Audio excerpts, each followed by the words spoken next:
And hello, ladies and gentlemen. For those people who don't know me, my name is Rick Huffman. This is my YouTube channel.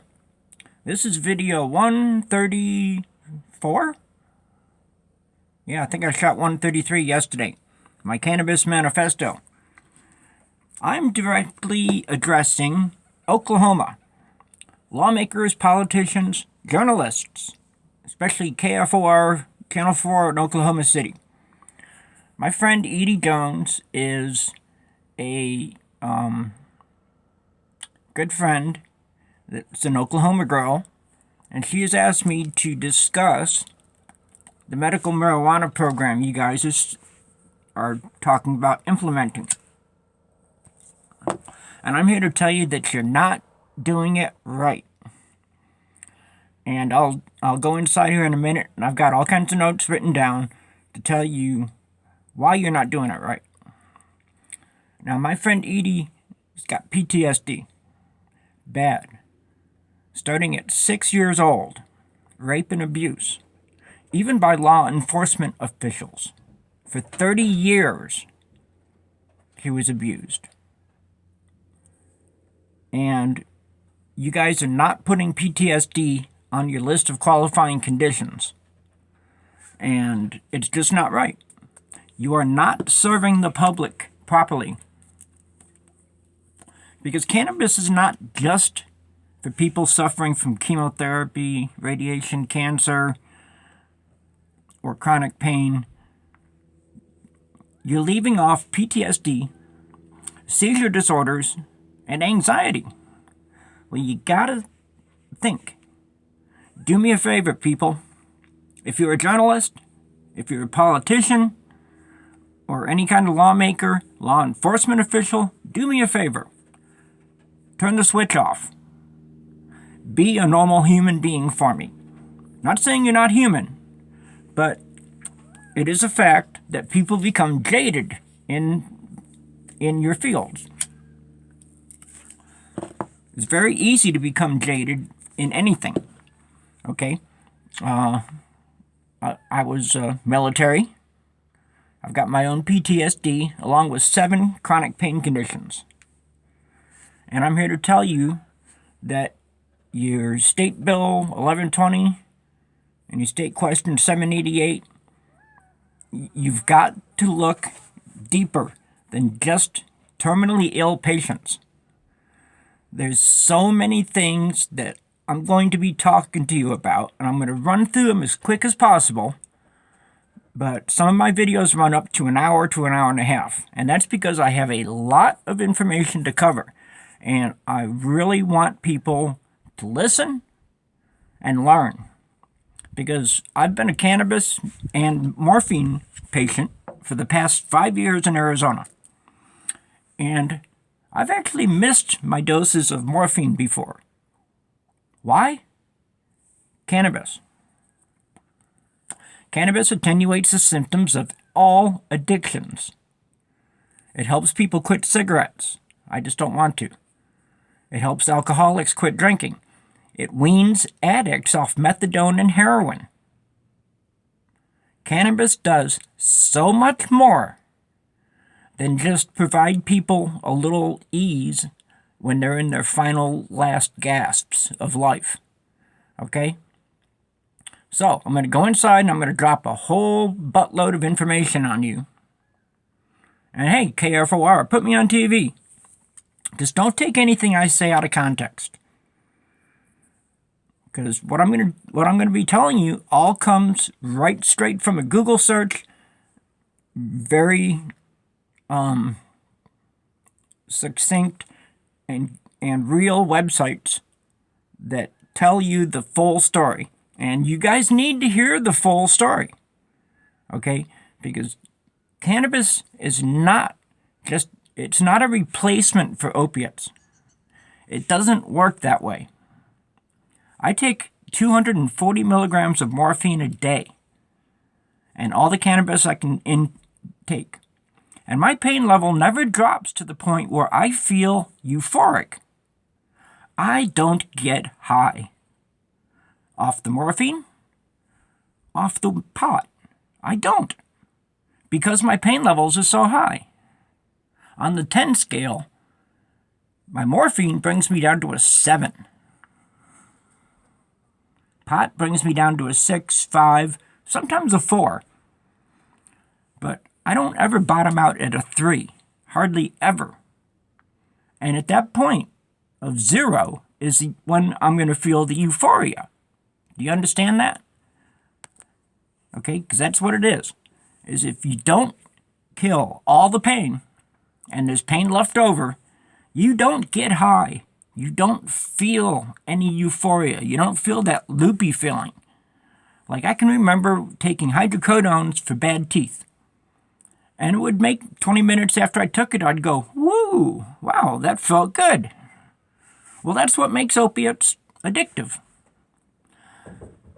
I'm on a bunch of morphine, okay? And here I am, normal, talking to you.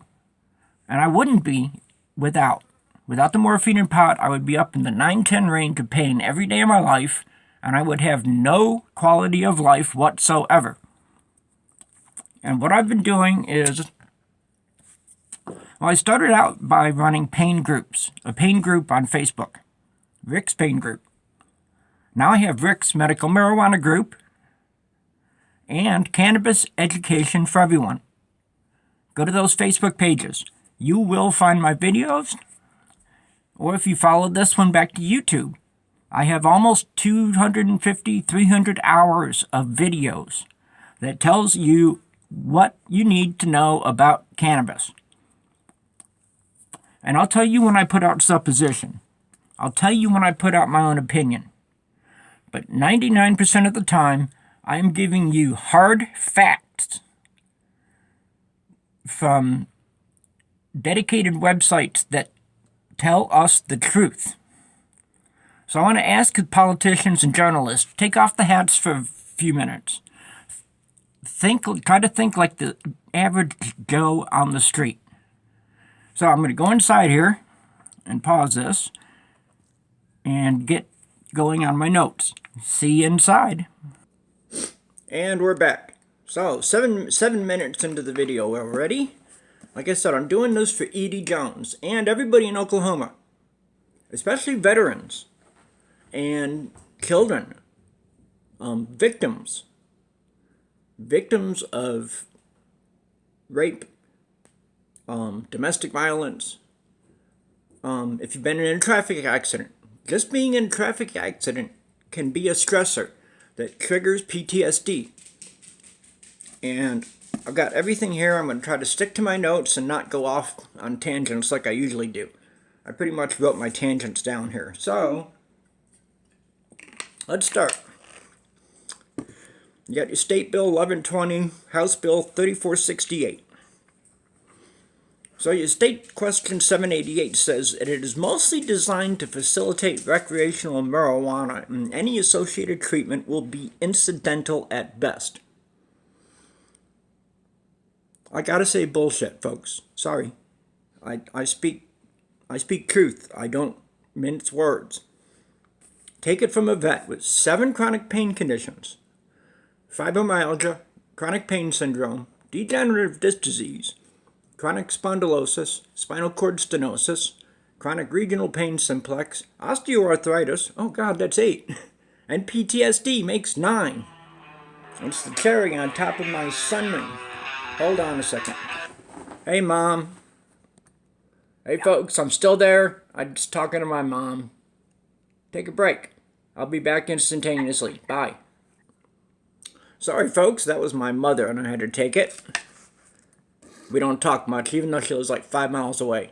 But here's a success story. Hemp oil, CBD, is the non-psychoactive sister plant to cannabis. Cannabis has THC, gets you high. Hemp contains cannabidiol, CBD.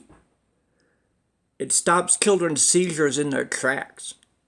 And it's legal to order and mail order in all 50 states because it contains less than 0.01% THC. Nothing could get high off that. And my mother, I gave her a bottle of the hemp oil months ago. And she hasn't used it, even though her doctor said, go ahead, try it. But she finally started feeling really sick last week. She took one dropper full and was amazed. So she just called me and told me that, hey, I need to be on a regular, keep ordering me bottles every, she'll go through a bottle a month. So I'm going to order her a bunch. So that's just a success story right there. And that's from hemp alone. Hemp is more of an industrial, but CBD is the most potent medicine for many things. And like I said, it's non-addictive and it's non-psychoactive. It does not get you high. Children's seizures, if they're in the middle of a grand mal seizure, take a little hemp oil and rub it on their gums, and it stops the seizure in less than a minute. Now I'm going to get to that here, because seizure disorders is part of the reason I'm doing this video. So, let me get back to where I was. So, your Bill 1120 states your qualifying conditions, but they are too limited. And take it from me, a vet with chronic pain issues and PTSD, with medical marijuana, morphine, Seroquel, Valium, and amitriptyline. Those are for mental and for sleep. Now, I sleep through the night, where I used to have nightmares every night. Wake up bathed in sweat, reaching for my pistol because I believe I'm in a war zone for the first 30 seconds when I wake up. And I've had very bad PTSD flashes, but this was all before I got cannabis. Once I went off OxyContin and psych meds, which put water on my brain, put me in the hospital, my doctor put me on morphine and gave me cannabis because it was legal now in Arizona for medical. It gives me this quality of life to where I can sit here and talk and take notes and research this stuff for people and run my Facebook groups. 5 years ago, I was off Facebook. I couldn't talk to people. I was a 180-degree turnaround in personality. It was horrendous. Cannabis changed my life for the better. And like I said, I don't even feel it. I don't get high. I feel a reduction in my pain numbers. And that is important. So, let me get back to where I go. I'm almost 90% nightmare free because of cannabis. Now, neuropathic pain, yes, that's good for your number one choice, followed by cancer side effects. Persistent muscle spasms due to multiple sclerosis and paraplegia. That's too limited. There's Dravet syndrome, there's regular epilepsy, and there's a whole bunch of different epileptic type seizure disorders that you need to put on the qualifying conditions. You need to do this, because if you're not, you're doing a very grave disservice to the citizens of your state. And take it from me, medical marijuana in Arizona has been a boon for thousands of people. And it's still growing. More and more people are going to medical marijuana and feeling better for it. I mean, my mom's not on marijuana, but she can take the hemp oil legally, and I can get it for her legally. And it made a difference. And this is the non-psychoactive sister to cannabis. These plants together, THC and CBD together, do wonderful, amazing things. Now let me get back to my video. Persistent muscle spasm, MS and paraplegia, intractable nausea, vomiting, weight loss due to cancer, HIV, and AIDS. And terminally ill patients with the life expectancy of a year or less. You have just limited thousands to 100,000 people that you're leaving by the wayside. And I'll tell you why. Legislators need to look at those who have been serving their country. not including PTSD, not only affects veterans, but it affects men, women, and children of all ages, like my friend Edie, 30 years, starting at the age of 6, raped and abused. She deserves to use cannabis because this is a life-limiting disorder. PTSD limits people in their lives. Dun, dun, dun. And I gotta say, PTSD is terminal. It never goes away. You have it until you die. It's not gonna personally make you die,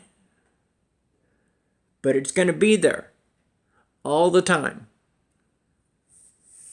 So, the victim of PTSD is never going to be free. They are always going to have that. Cannabis helps put that back in the subconscious. It helps to hide it and alleviate the symptoms surrounding it that are life-limiting. Okay? Anything that limits major life activities, cannabis helps. Helps, aids, maintains, and it even reverses.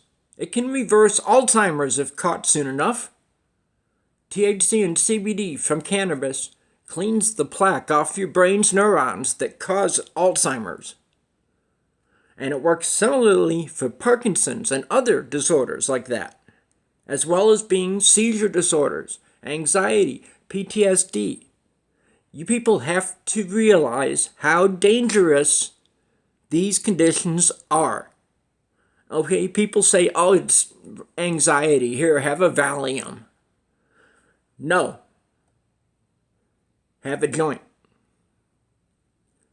Instead of a Valium, give them a joint. That's how you help people. And journalists and politicians, that's your job. Politicians, it's your job to make laws that help the people of your state. Journalists, it's your job to give fair and balanced information on what's going on in your state, country, and world. That's your job. Now, changing and adding qualifying conditions to your medical marijuana program, that's part of your job. And I'm going to tell you why.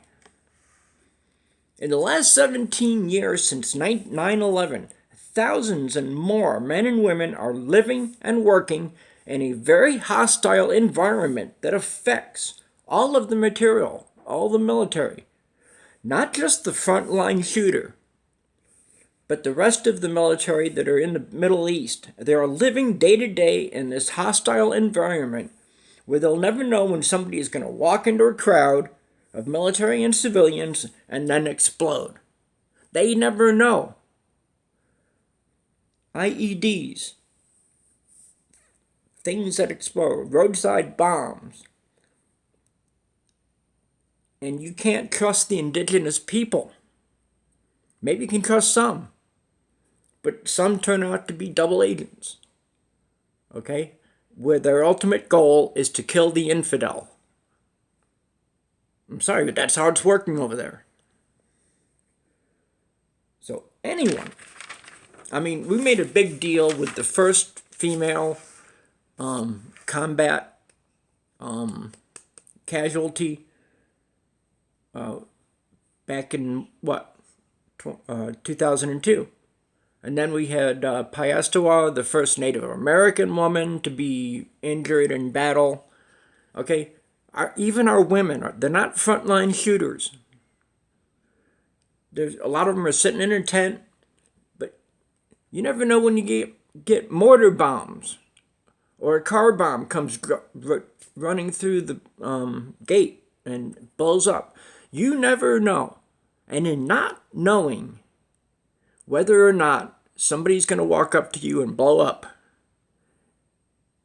it affects people's minds. All PTSD people are victims. people with anxiety, depression. They're victims. And victims deserve to be treated better than they are. And that's why I'm a major proponent for medical marijuana countrywide. I just did a manifesto yesterday video, and I tagged the president when I posted it. Because I want the Oval Office to hear this. Because medical marijuana, I don't care about recreational. States can do that if they want later. But there should be a federal mandate of all 50 states should have a medical marijuana program with a concise, complete list of medical conditions aided by cannabis. So, let me get back to this. Dun, dun, dun. Yeah, let me tell you something. I saw a friend's head explode from 20 feet away from me. Brains stink, and you never get that smell out of your uniform. I had to burn my uniforms. So, that's a little bit of where my mind is. And mine's over 32 years old. Okay? That's when my trigger happened. The stressor that caused my PTSD. It's 32 years ago. And I've been living with it. And thank heavens, I met my fourth wife. I'm her first and only. She was in a long-term relationship before she met me with a guy who was a tunnel rat in Vietnam. Bad PTSD. Him and I split a bottle of single malt scotch. If you're in the military, you know what that means. Cry on each other's shoulders. But my wife knows how to handle me. And I've had attacks where I didn't know where I was. And I was outside naked with a gun next to the car. My wife had to come out and talk me down slow and get my gun back. And I wasn't wearing any clothes. I could have hopped out of bed and I was outside on maneuvers. Because that's where my brain thought I was. Now tell me that's not dangerous to people around you. It is. So, PTSD and anxiety can lead to pharmaceutical dependence and even ultimately death. Most times by the victim's own hands. Suicides. Now, I'm not saying all military deserves MMJ. Psychiatric counseling can pinpoint if a vet or a civilian has PTSD and can be a danger to themselves and others. Now, seizures. You cannot forget. Some people, you've got to look up Dravet's syndrome. Dravet's. And other seizure and epileptic disorders. You can't forget them. I'm even proof that minor anxiety can blossom into full-on brain issues. Cognitive thinking gets impaired. Dravet's is also known as severe myoclonic epilepsy of infancy. And it's a type of epilepsy with seizures that are often triggered by temperature or fever. And it can start as early as 6 months of age. And it is characterized by prolonged febrile and non-febrile seizures within the first year of life. It is a progressive, lifelong disease. And you're not adding it to your qualifying conditions. That's just wrong. It can, and usually does, lead to other seizure types like myoclonic and partial seizures, psychomotor delay, and ataxia, a neurological sign consisting of a lack of voluntary coordination of muscle movements that includes walking and other things. You can't physically do things properly. And it's characterized by cognitive impairment, behavioral disorders, motor deficits, and in rare cases, autistic-like behavior. Dravet's only gets worse. And to forget children with seizure disorders is beyond wrong, my friends. Victims can have hundreds of petit mal seizures weekly, And some have had as many as 100 seizures in a day. And there are success stories out there of a girl named Krista May, dead set against drugs. Will never get me a drug. She says, a year ago I would have never tried a drug. But her dad took her to a dispensary and got her a brownie. And she says cannabis is not a drug. And it's not a gateway drug. One vet quoted, it's an exit drug. It helps you exit the bad, limiting thoughts and the evil things that are swirling around in the head of a PTSD victim. Now,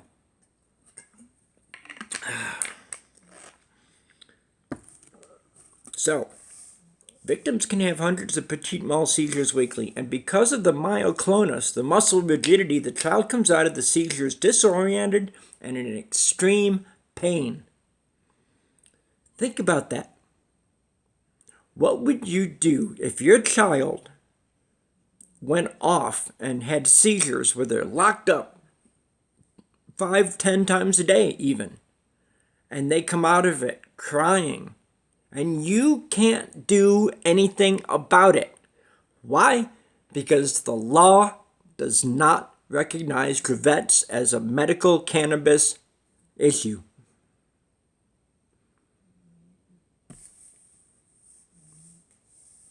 Dun, dun, dun. Dun, dun, dun. So, crevettes and other seizure disorders. It is not to snub children as not being important enough to allow the victims cannabis. And crevettes is resistant to most pharmaceuticals. Cannabis, and even specifically CBD, but THC also helps in the brain issues. It helps the child out of the seizure quickly, which saves them the pain from the myoclonic seizure, where they're all tight. They come out of that in extreme pain. If you know any regular epileptics, same thing happens to them. If they have a petit mal or a grand mal seizure, they come out of it in extreme pain. And cannabis helps stop the seizure, and it helps control the pain. There's two things that it does right there for one disease. Dun, dun, dun. Now, PTSD. 10 warning signs of PTSD. PTSD is a mental health condition that results in a series of emotional and physical reactions in individuals who have either witnessed or experienced a severe traumatic event. From domestic violence to car accidents and to our men and women in the military. Events that cause problems include physical or sexual assault, long-term abuse, torture, natural disasters, living in a war zone, or any life-altering experience like the death of a loved one. These can all spur PTSD to blossom in a person's mind. And it's just horrendous. Half a second. And I'm back. Okay, so the events that cause problems. All of these can spur PTSD on. But 1, physical pain. Migraines, dizziness, fatigue, chest pains, breathing difficulties, and stomach and digestive issues. Nightmares or flashbacks. Very common, better known as re-experiencing the event, where the victim suddenly and vividly relives the traumatic event. Even what I call daymares, waking nightmares. Before I had cannabis, I used to have waking nightmares where, okay, I'm living out here in the desert, secluded. I can't barely see my neighbor's roofs. It's the way I need to be. But sometimes I'll look over at the tree line and the past military experiences pop up in my subconscious and come to the surface. And I'll see the bushes rustling, and it might be just our pigs, our local pigs, the coyotes, or even a bunny rabbit or a hare, and roadrunners, I'll see that movement, and it can start a trigger. It's a trigger. It's hard to explain unless you've been there and been through it. But that's what I'm trying to get across to folks here. So, re-experiencing. Then, 3, depression and anxiety. Mental phobias called irrational and persistent fears and avoidance of objects or situations can cause extreme anxiety to the point of paranoia and depression. Number 4, I'm not done with this yet. PTSD has so many facets to it. Withdrawal. Adults and children PTSD victims with solid social lives and interests can suddenly lose interest in their favorite hobbies.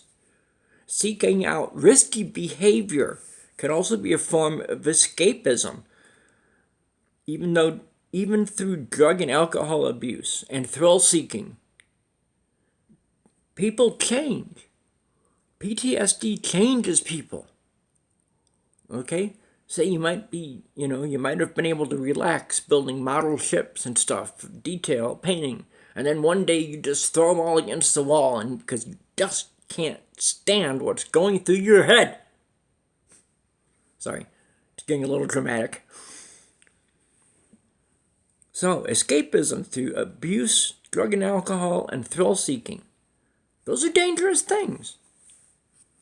No, number 5. Avoidance of any physical or mental stimuli that reminds them of a past traumatic event can be typical in PTSD victims, like avoiding driving or even riding in a car after you've been in a traffic accident. Avoidance can also include places and or people that are reminiscent of the trauma. Like a lot of vets that are here now have problems with Middle Easterners because that was the enemy.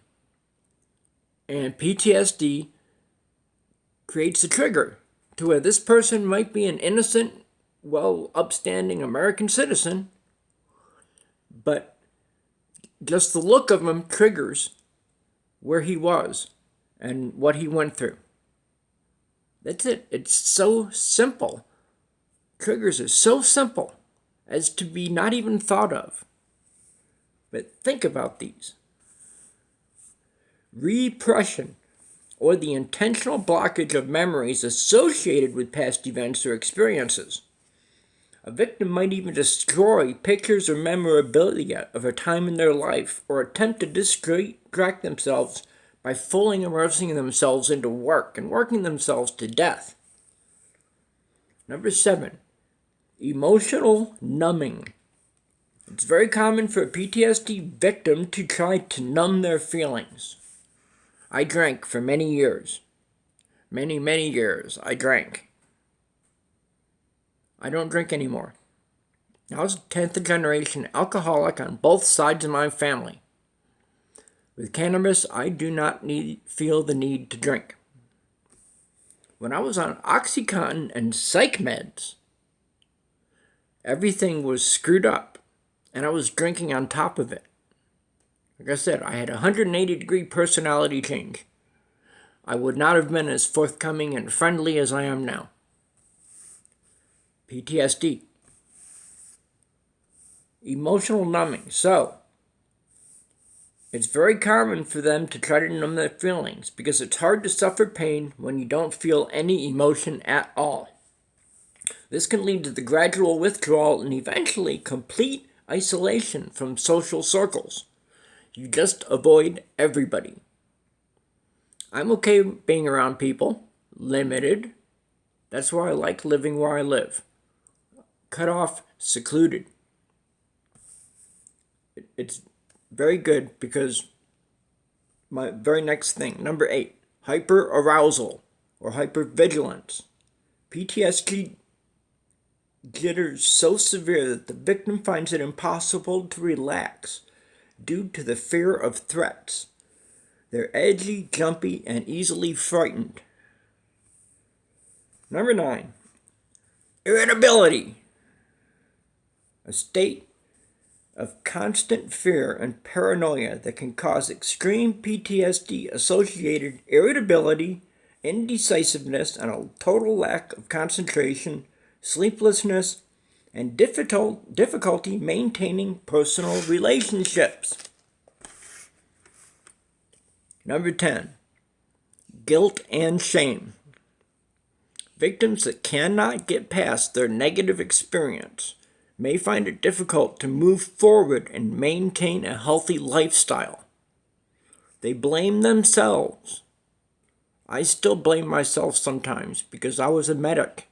I was the medic on site, and I've lost people. I've had their life in my hands, and they've slipped away. There was a lot of damage, things that I could not fix, being limited as a regular combat medic.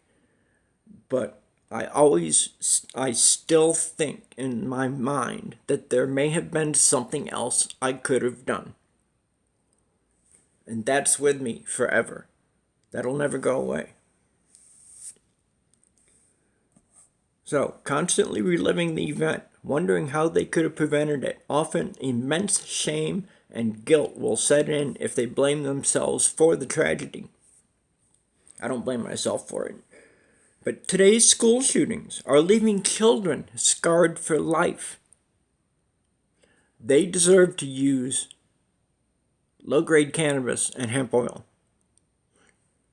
Children, school shootings. No limitation to the Second Amendment, no matter what, is going to stop a shooting. You can try to confiscate every gun in this country, which you'll never do.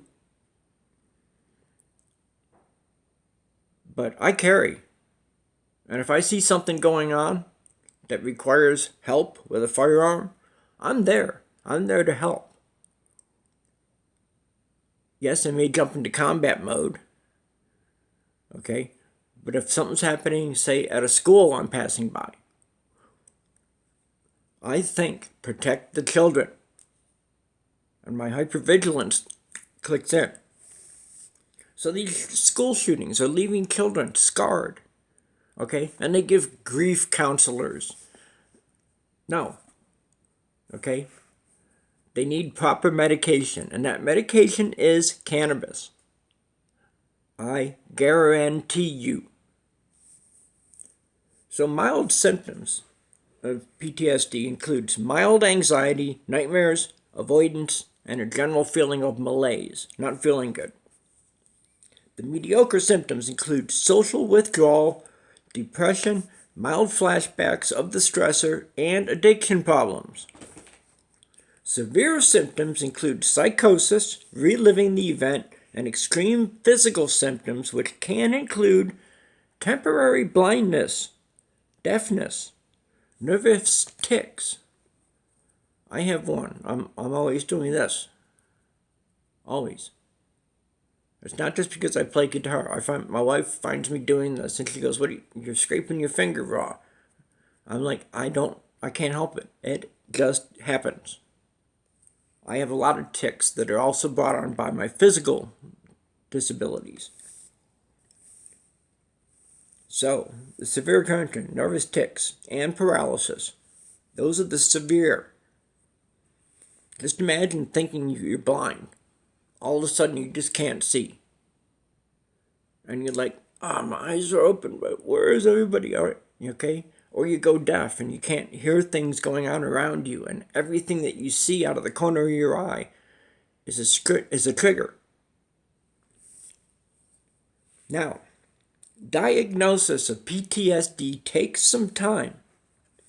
I saw my psychiatrist for a year and was ultimately diagnosed with PTSD.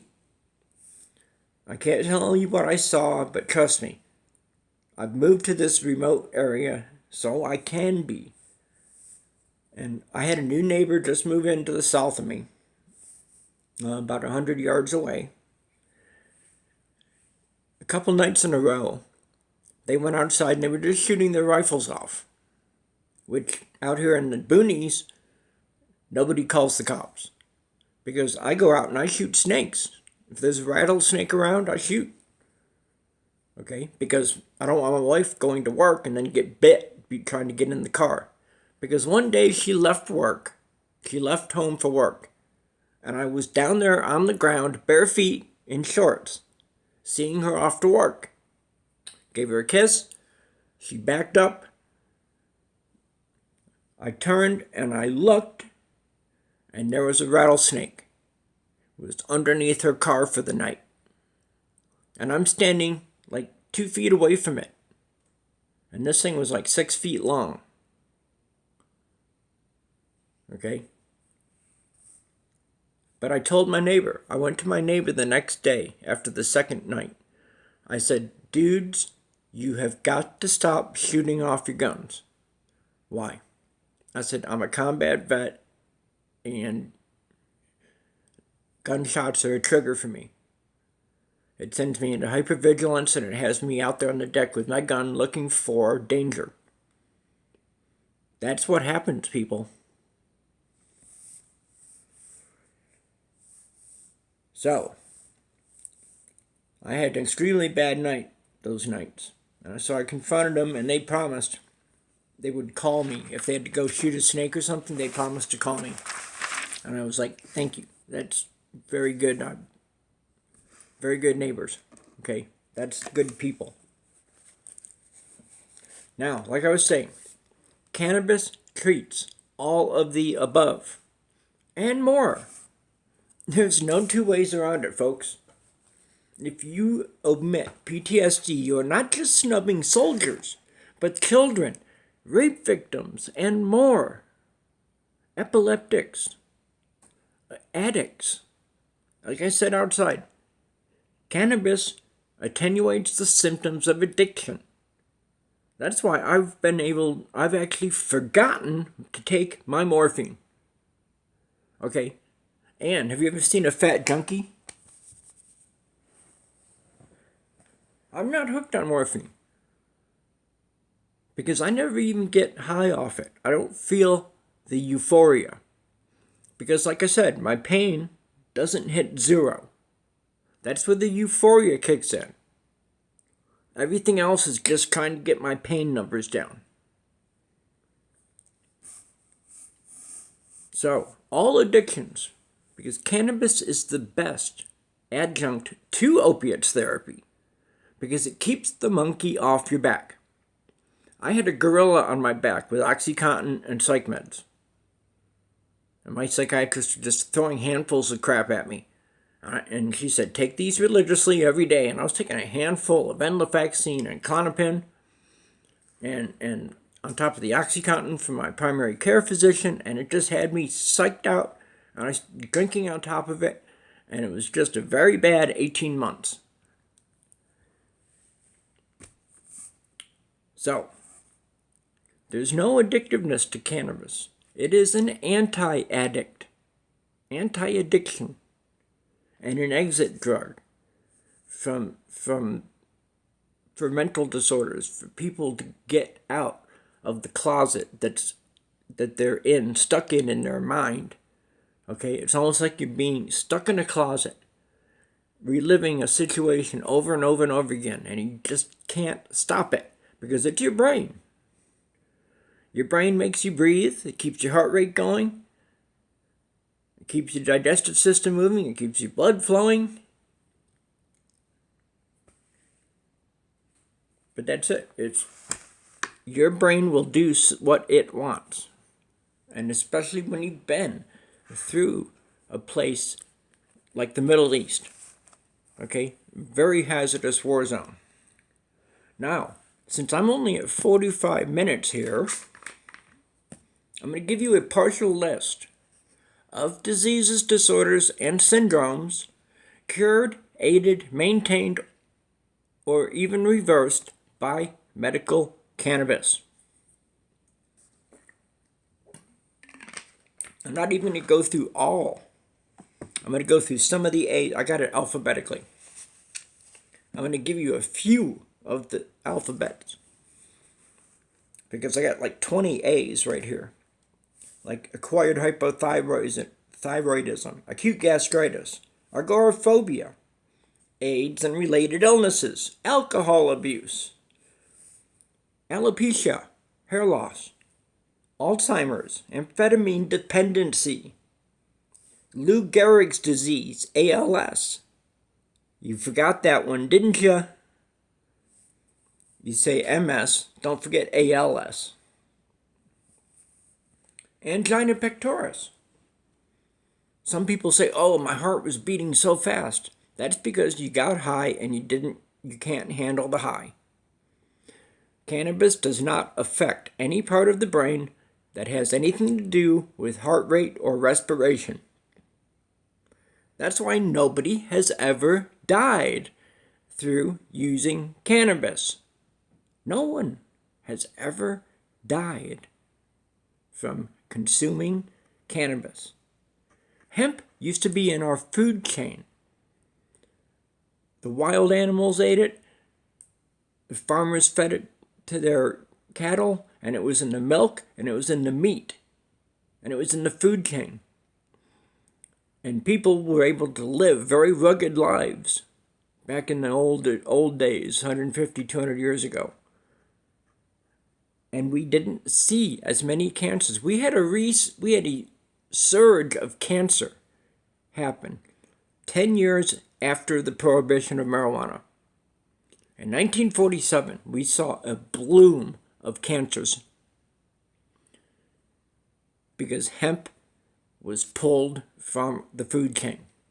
And it's treated like cannabis. Even though it's called ditchweed, it has cannabidiol only, the non-psychoactive, non-addicting cannabinoid. And they're burning it, and they're wasting it. And it makes rope, food, fuel, fibers, canvas, clothing, soaps, shampoos, lotions, paints, varnishes, concrete, oriented strand board. You can make 2x4s. You can build an entire house. The only thing non-hemp would be any kind of metal. And hemp is pesticide resistant. So guess what? No termites. Let me get back to my thing here. Let's go to the bees. Think, people. You're journalists, you're politicians. I don't expect you to know medicine, but you need to talk to medical professionals before settling on a list of qualifying conditions. Because everything I have here and here are all qualifying conditions. Because these are all things proven through clinical trials and trial and error. Proven to cure autism, any autoimmune disease, any chronic medical symptom that limits major life activities. It's one of my favorites. Bruxism, that's grinding your teeth. Bulimia, malignant brain tumors. Chemo and radiation make brain tumors grow. They do not help. Cannabis does. Cannabis does the body good. It makes for a happy, hungry, healthy population. Everybody out there needs to stop and think before you settle on a list of qualifying conditions and say, this is all we're going to give you. So, cancers, any cancers, endometrial, prostate, testicular, uterine, carpal tunnel syndrome, cerebral palsy, cervical disc disease. Let's go to the next letter. Nope, we still got chemotherapy. Cannabis attenuates the symptoms of the chemotherapy, which is making your cancer worse. Cancer gets worse with chemo and radiation. It spurs the growth of tumors, and it will actually spur the growth of new tumors in different parts of the body. Cannabis fixes what chemotherapy does. The cancer industry is not allowed to say the word cure. And they can't even say promise to put you in remission. They say you may go into remission. That's all they're allowed to say. Why? Because they can't guarantee it. Chronic fatigue syndrome, chronic pain syndrome, chronic regional pain simplex, chronic renal failure, liver, your kidneys, cocaine dependence, conjunctivitis, Crohn's disease, damage to the spinal cord and nerve tissue, degenerative disc disease, degenerative arthropathy, delirium tremens, the DTs coming off of alcoholism, diabetics, adult onset, insulin dependent, and diabetic neuropathy, and diabetic peripheral vascular disease. You don't need Lantus. You don't need all this crap for your A1C levels, because nobody cared about A1C levels until they invented a drug that changed them. And these drugs are poisons. The pharmaceutical, big pharma. They're inventing new drugs because they can't charge you $20 for an aspirin anymore. They're not making enough money as far as they're concerned. They want their $1 million bonuses for selling pills. So they're pushing these pills out on the market. And the FDA is approving these things on the basis of limited clinical trials. Last year, Invokana and Invokamet. Every hour you're seeing it on a commercial. Ask your doctor for this today. FDA approved Invokana and Invokamet. You know what happened? A year later, they pulled it off the market because there was an increase in unnecessary amputations of legs, feet, and toes. Yes, and there's a class action lawsuit on that right now. Go to drugs.com, sign up for their newsletter. They just had to pull Alka-Seltzer off of the market. Some Alka-Seltzer. I didn't save it. It was in my emails. But drugs.com will send you an email on every drug recalled by the FDA. And when you look at these drugs, you'll say, wait a minute, they just came out with that last year. The FDA said it was safe. But it's the same FDA that pulls it off the market as being unsafe. Why didn't they get it right the first time, folks? Why? Because they wanted to make money. It's not about curing these frickin' diseases, people. It's about making the almighty dollar. So let's get back to diarrhea, diverticulitis, dysthymic disorders, eczema, emphysema. I'm working on that. I cured myself of asthma, chronic bronchitis, and COPD. I'm working on emphysema, and I've already beaten Hep C with cannabis.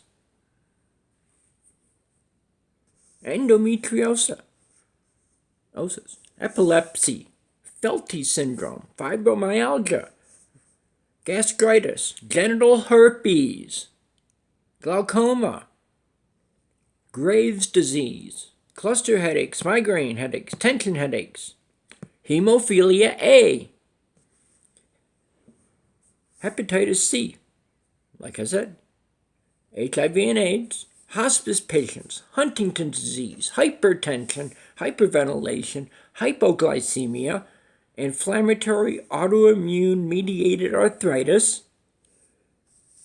insomnia, intermittent explosive disorder, intractable vomiting, lipomatosis, Lyme disease, major depression, malignant melanoma, Meniere's disease, mania, multiple sclerosis, muscle spasms, muscular dystrophy, myeloid leukemia, osteoarthritis, panic disorder, Parkinson's disease, post-traumatic arthritis, PTSD, prostatitis, your prostate, PMS, psoriasis, pulmonary fibrosis, quadriplegia, radiation therapy, restless leg syndrome, scoliosis, sedative dependence. Like I said, any addiction can be cured with marijuana.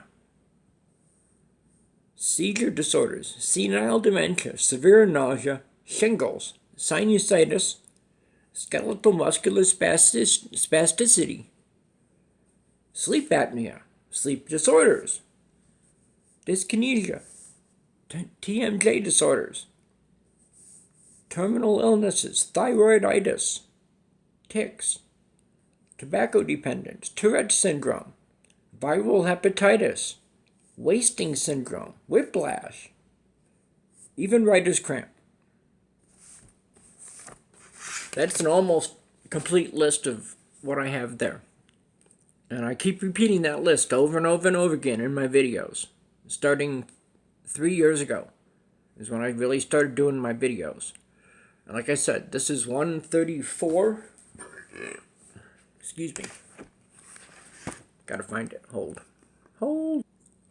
Okay, and I'm back. So, I did this all in just under an hour. Hey, I amazed myself. And I did go off the beaten path a couple times. Sorry about that. But this is video 134. I'm calling this one Marijuana. Oklahoma. Get your medical marijuana program right. Do a proper list of qualifying conditions. Even Arizona still has to add some of these diseases I just read off to you. And slowly but surely, the Health and Human Services people are learning that cannabis does all this good. And that's it. Health and Human Services, doctors, medical professionals that know the body and know medicine, pharmacists, they know drugs. Big Pharma wants to make money off of their biologics. That's why they're inventing these pills that you can't even pronounce the names. I mean, adalimumab, oficozeb, I don't know. I look at these things and I can't, even when they pronounce it for me, I'm like, what? And the hazardous side effects to these drugs are horrendous. They will horrify you if you really listen. A lot of people phase out commercials. I listen. I listen to everything, and I soak things in. And I hear this stuff on these commercials. And I was watching Invocana last year and hearing how great it was until this class action lawsuit started. And you know what? They're still selling the medicine. They just have to put a warning on it now that you may have an amputation in your future. That is not taking care of people's health. And if you tell me that, I will call you a liar to your face. That is not caring about people's health. That is caring about money, or political standings, or a journalist award. Do me a favor. Put me on TV. I don't care. This is for Oklahoma and my friend Edie, because she's got PTSD. Bad. 30 plus years. And she needs help. And for you to leave anxiety, seizure disorders, and PTSD, just those three, just leaving those three off the list of qualifying conditions is doing a grave disservice to thousands of people. Thousands of your political constituents, or if you're in the journalists, thousands of people who read your papers or watch your TV show and your news shows. Okay? It all comes down to common sense. I have found out everything I need to know about marijuana. And I'm begging people for topics because I've found just about everything I can on marijuana. And I've got notebooks full. 3 notebooks, and I'm halfway through this one. A 4-subject. How many pages are in this thing? 4-subject, 180 sheets. Both sides, 360 pages, just in that one book. I've got over 500-600 pages of handwritten notes, all about cannabis and cannabinoids. The ups, the downs, the pros, the cons. And most everything is a pro. Cannabis saves lives.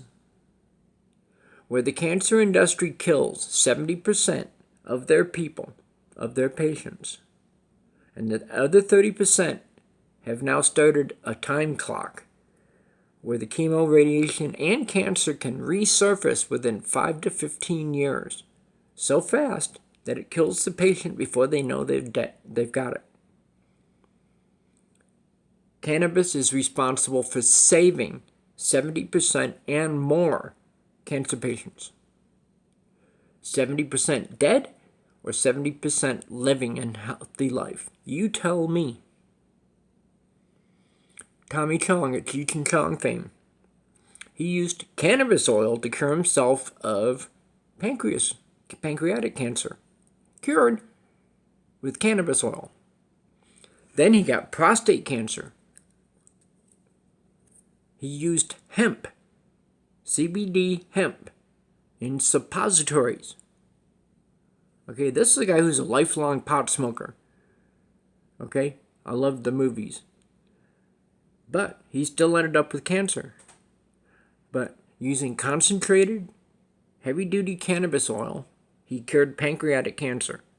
And then using simple hemp, CBD from hemp, in suppositories, because it's right there where the prostate is, he's 99.9% cancer-free. 2 cancers on 1 person, cured. Rick Simpson, of Rick Simpson oil fame. Phoenix tears run from the cure.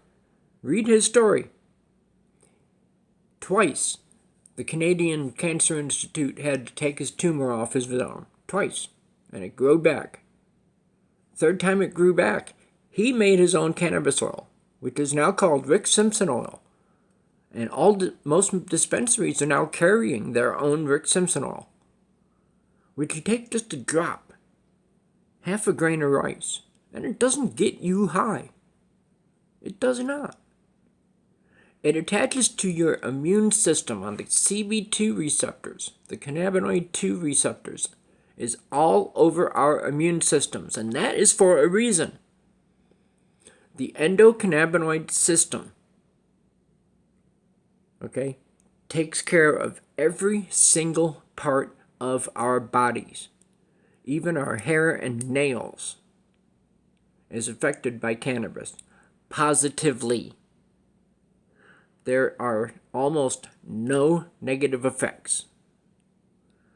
And I'll tell you, I ran across this thing, Christians Against Drugs, on Facebook. And they were saying that sweeping the country, killing thousands of teenagers, dabs, that they inject in their eyeball. Can you believe that? I didn't believe it, but it was in a post. I don't know how it ended up on my feed, but I blocked that group because that's people I don't want to be around. Nobody has ever died from cannabis use. Cannabis can be taken in many ways. Brownie, a tincture, smoke it, vaporize it. Hard candies. I've got some hard candies in here to suck on. But you don't inject anything into your eyeballs. You don't inject cannabis at all unless you're going after cancer. They found that high CBD count cannabis oil injected into and around a breast tumor creates a thing called autophagy, where the cells eat themselves until they're gone. That's what cannabis does to a tumor. Radiation makes tumors. Chemotherapy poisons make tumors. And they also make you broke. Because the stuff they're pumping into your arms might cost 20 cents to make. But they're charging you thousands because they want the money too. The pharmaceutical industry, the cancer industry, and the top 1%ers, those people who tried to stop legalizing cannabis, they're the evil corpse. They're the evils. They're bad people. It should not happen. Cannabis legalization needs to go nationwide. Hope this video helps. I hope I help Oklahoma by telling you guys my point of view and how I'm doing. Okay? If I'm looking tired, it's because I am tired. This wears me out. I'm going to upload this to YouTube, and it'll be ready viewing for whenever. But Edie's going to tag it all over Oklahoma. Oklahoma's for medical cannabis. This video's for you. And like I said, journalists, politicians, you put your hats back on. But don't forget what I said. Don't forget that list of diseases. Do a simple Google search yourself. Pharma death clock tells you how many 17 million people die yearly from pharmaceuticals, hospital errors, bed sores, hospice abuse. 1.2 million a year alone die from chemotherapy drugs. Not the cancer, the drug. The supposed cure. It's not right. Slowly, this country is coming around. More and more people, especially older people, baby boomers in my generation, are starting to realize that cannabis has its benefits. And my mother alone, just now, I told you on the phone, told me that the hemp oil she was sick, and she was sick for days and days and days, and getting ready to go to the doctor, and she finally saw the bottle of hemp oil in the fridge, and said, okay, I'll do what Rick said. She took a dropper full, and the next day she was better. My wife went through 18 months. Doctors couldn't tell what was wrong, GERD, this, that, the other thing, and she started to get the gray circle of cataracts. Took the hemp oil, cured in 3 days after 18 months of constant sick feeling. 3 days on the hemp oil, fixed. The cataract, gray circle, gone. Tell me, people, what is right? What you're leaving as your qualifying conditions, is that right?